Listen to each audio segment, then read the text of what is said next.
నైరుతి బంగాళాఖాతంలో ఉత్తర వాయువ్య దిశగా దిత్వా తుపాను కదులుతోంది.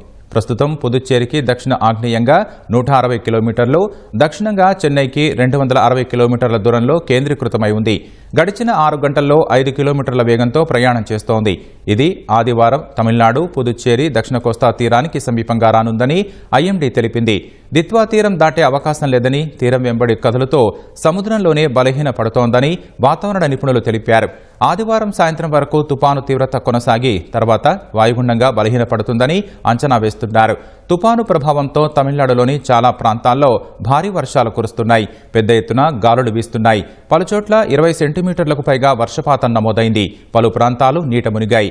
సముద్రంలోకి మత్స్యకారులు వేటకు వెళ్లొద్దని అధికారులు హెచ్చరించారు. రామేశ్వరం వద్ద సముద్రం కల్లోలంగా మారగా ధనుష్కోటికి వెళ్లకుండా పర్యాటకులను నిలిపేశారు.